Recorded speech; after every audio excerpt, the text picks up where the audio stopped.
با فصل گل تو را یاد آرم و یاد. با یادی تو دل از غم گردد آزاد.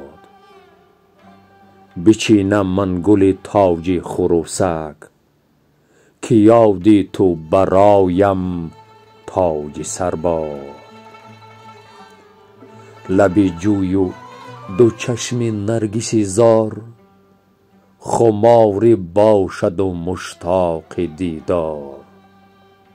مگر روی بنفش نم ز شبنم، نگر دوری گران بر می جشنبار. مادر جانم ای قامت قیامت، مرا گشتن نمونه در فصاحت.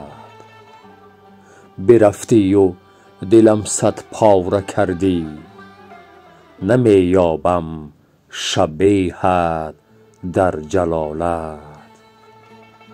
به یادم ماشین ما می برازید، مقابل ماشین ناتارمازید.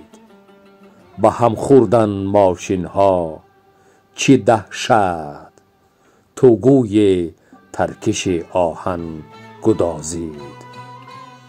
به یاد آوردن آن لحظه مشکل، برفت از تن روانت پاره شد دل. گهی بردن به سوی سردخانت، به حال خود بودم آغشته گل. ایا ای مادری گلگون قبایم، منم کاهیده و تو کهربایم. چرا که در سری ره کهربا رفت، نمی دانم خدا داند خدایم. هوای کوهساران بودی مادر، نوای آبشاران بودی مادر. گل رویت به یادم تا ابد ماند، بهاران و بهاران بودی مادر.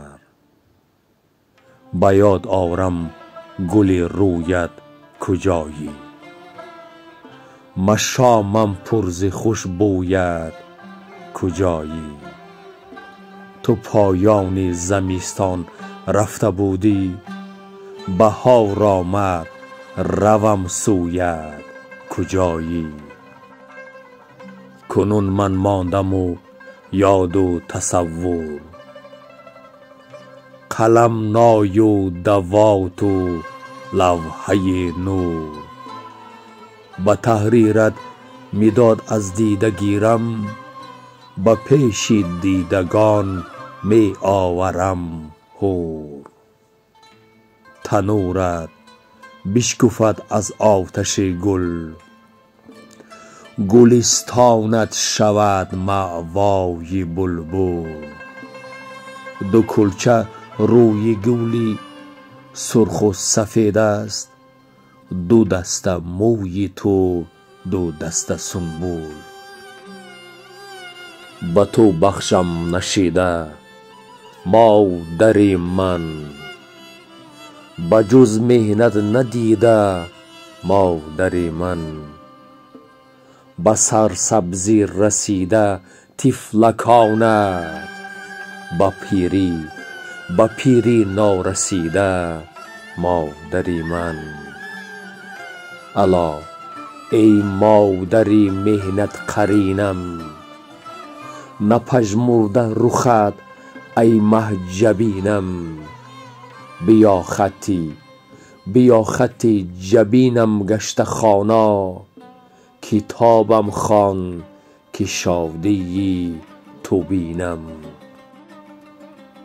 همه بینی تو زلفانی چو برفم، به رخسارم نگر خشکیده طرفم. بریدم از همه از یاد تو نه، فرو رفتم به خود بینگر چه ژرفم. به امید که روزم پر فرح باد.